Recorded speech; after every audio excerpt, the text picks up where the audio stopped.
السلام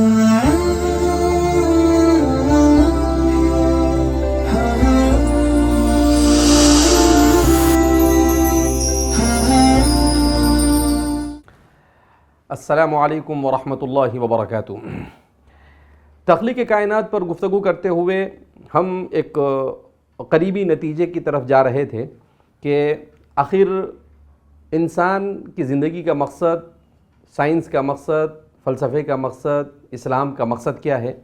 تو جیسا کہ ہم نے جانا کہ حق اور باطل کے درمیان تمیز، یہ اسلام اس کا اصل مقصد ہے۔ اسی لیے رسول اللہ صلی اللہ علیہ وسلم نے ارشاد فرمایا ترکتکم علی محجۃ بیضاء لیلها ونہارها سوا، کہ اے میری امت، میں نے تمہیں راہ روشن پر چھوڑا ہے جس میں دن اور رات دونوں برابر ہے۔ کیا مطلب؟ آپ صلی اللہ علیہ وسلم نے کہا کہ دنیا میں انسان کو ذہنی اعتبار سے، قلبی اعتبار سے جتنے نالج کی، جتنے علم کی، جتنی معلومات کی، جتنی انفارمیشن کی ضرورت تھی، وہ ساری انفارمیشن میں تمہیں دے چکا ہوں، اور تمہارے لیے کوئی چیز میں تشنا چھوڑ کر نہیں جا رہا ہوں۔ اب تمہارا کام ہے کہ تم کتنی محنت سے کتنا اسے حاصل کرتے ہو، اور پھر اس کے مطابق تم کس طریقے سے اپنے آپ کو ڈھالتے ہو۔ تو اس کو سمجھنے کے بعد اب ہم یہاں پر یہ سمجھے کہ اصل میں دنیا دو قسمیں ہیں، ایک ہے عالم الغیب اور ایک ہے عالم الشہادہ۔ عالم الغیب اور عالم الشہادہ کو سمجھنا اس لیے ضروری ہے کہ اس کے سمجھنے سے بہت ساری چیزوں کا سمجھنا انسان کے لیے آسان ہو جاتا ہے۔ انسان جو ہے اس کے نظروں کے سامنے جو چیز ہے اسے عالم الغیب، عالم الشہادہ کہتے ہیں، نظر آنے والی دنیا، آبزرول ورلڈ یا آبزرور یونیورس جس کو کہیں گے۔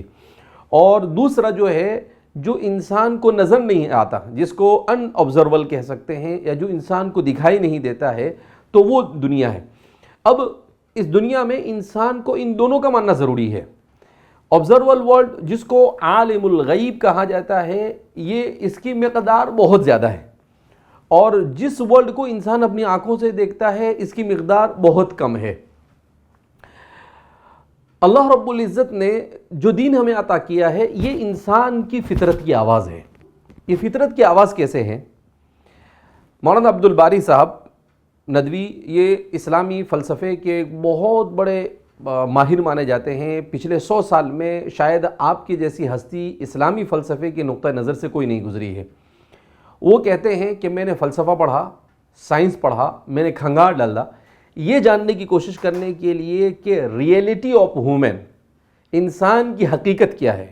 کہا مجھے تعجب ہوا کہ جو انسان سورج پر جانے کی اور چاند پر کمن ڈالنے کی باتیں کرتا ہے، وہی فلسفہ اور سائنس اس خود انسان کی اپنی حقیقت کو بیان کرنے سے عاجز ہے۔ ان کو سمجھ میں نہیں آ رہا ہے کہ انسان کی حقیقت کیا ہے۔ کیوں؟ اس لیے کہ ان کے لیے مسئلہ یہ ہے کہ وہ صرف ایسی چیزوں کو مان رہے ہیں جو نظر آ رہی ہے، جبکہ بہت ساری ایسی چیزیں جو نظر نہیں آ رہی ہے مگر اسے ماننے کے بغیر انسان کو چارہ نہیں ہے۔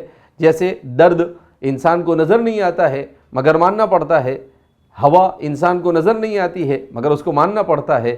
تو ایسی بہت ساری انسان کے ارد گرد چیزیں ہیں۔ خود انسان کے جسم میں بہت سارے جراثیم چلتے رہتے ہیں ہمارے اور آپ کے بدن میں، پانی میں، کھانے میں، مگر ہم کو نظر نہیں آتے ہیں۔ یہ تو اللہ نے اچھا ہے ایسا نظام بنایا۔ اگر ساری اللہ انسان کو اتنی تیز آنکھیں دیتا کہ وہ ساری چیزیں نظر آتی تو انسان کے لیے تو کھانا پینا ساری چیزیں مشکل ہو جاتی، بڑے مسائل، بڑے چیلنج ہوتے انسان کے لیے۔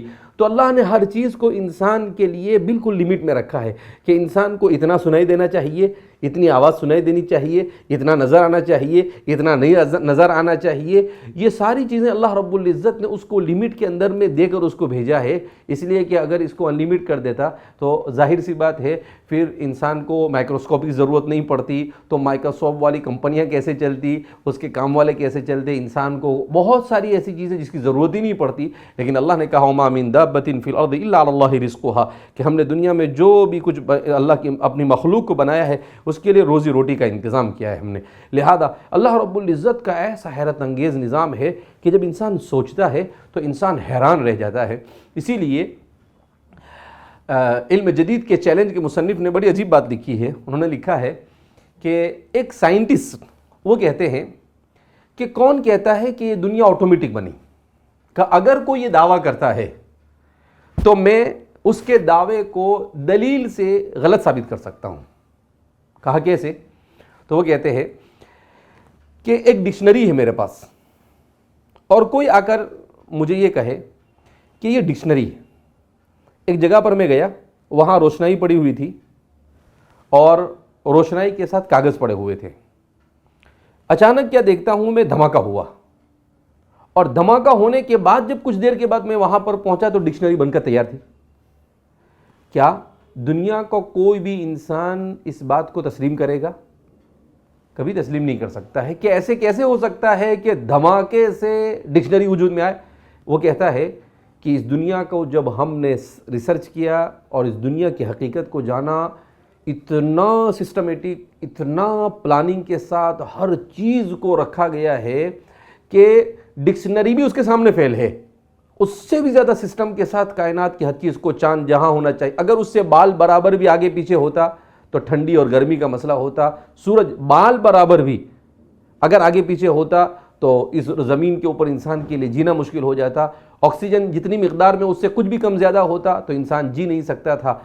5 سیکنڈ کے لیے اگر آکسیجن کو دنیا سے ہٹا دیا جاوے تو اس دنیا کے اندر میں کوئی بلڈنگ باقی نہیں رہ سکتی، اس دنیا کے اندر میں انسان کی چمڑی یہ پانی کی طرح پگھلنا شروع، 5 سیکنڈ کے لیے اگر آکسیجن اس دنیا سے غائب ہو جائے تو ایسی حیرت انگیز۔ تو وہ کہتا ہے کہ اتنی ویل پلانڈ دنیا ماسٹر پلان کے ساتھ، ماسٹر ڈیزائن کے ساتھ بنائی گئی، اور اس کے بارے میں کوئی یہ کہے کہ یہ دھماکے سے بنی اور بگ بانگ ہوا اور بغیر کسی کے بنائے بنی، تو یہ مجھے تو سمجھ میں نہیں آتا ہے کہ ایسا کیسے ہو سکتا ہے۔ لہذا اس بنا پر ہمیں اتنا سمجھنا چاہیے کہ سائنس بھی اس کائنات کو دیکھنے کے بعد، قرآن کریم میں اللہ فرماتے ہیں وَسَنُرِيهِمْ آيَاتِنَا فِي الْآفَاقِ وَفِي أَنفُسِكُمْ أَفَلَا تُبْصِرُونَ، کہ ہم ان قریب اپنی نشانیاں تمہاری اپنی ذات میں اور کائنات کے اندر میں تمہیں ایسے بتائیں گے کہ تمہیں ماننے پر مجبور ہونا پڑے گا کہ اللہ کے علاوہ کوئی ہستی ہو ہی نہیں سکتی ہے۔ اور آج جیسے جیسے انسان کائنات کے حقیقت کے طرف بڑھتا جا رہا ہے، ویسے ویسے اگر وہ نیوٹرل ہے اور واقعتاً اس کے اندر میں علم کا جذبہ ہے تو وہ اللہ سے قریب ہوتا ہے، اور اگر اس کے اندر وہ جذبہ نہیں ہے، دنیا اور مادیت پرستی اس کے اوپر غالب ہے، تو پھر اس صورت کے اندر میں اس کا تو کوئی علاج دنیا میں ہو نہیں سکتا ہے کہ انسان اپنا ایک ذہن اور مینٹیلیٹی بنا دے، دنیا میں اس کا کوئی علاج نہیں ہے۔ تو الحمدللہ ہم بہت ہی وثوق کے ساتھ یہ کہہ رہے ہیں کہ اس دنیا کو اللہ رب العزت نے بنایا ہے، اور کیسے بنایا ہے آگے ہم مزید اس کے اوپر روشنی ڈالیں گے، اور انشاءاللہ سمجھنے کی کوشش کریں گے کہ اس دنیا کو اللہ رب العزت ہی نے بنایا ہے، اور اس کے بغیر اس دنیا کا تصور کیا ہی نہیں جا سکتا ہے، اور یہی حقیقت ہے، یہی فلسفہ کہتا ہے جو سچا فلسفہ ہے، یہی سائنس کہتا ہے جو سچا سائنس ہے، اور یہی اسلام کہتا ہے کہ یہ کائنات بہرحال خالق کی مخلوق ہے، اس کے علاوہ اور کوئی آپشن اس کے سلسلے میں مانا جا سکتا نہیں ہے۔ اللہ ہمیں صحیح معنی میں اپنے عقیدے میں پختگی نصیب فرمائے، اور اللہ رب العزت ہمیں علم کو ڈیپ تک پہنچنے کی اور اس کو سمجھنے کی توفیق مرحمت فرمائے۔ والسلام علیکم ورحمۃ اللہ وبرکاتہ۔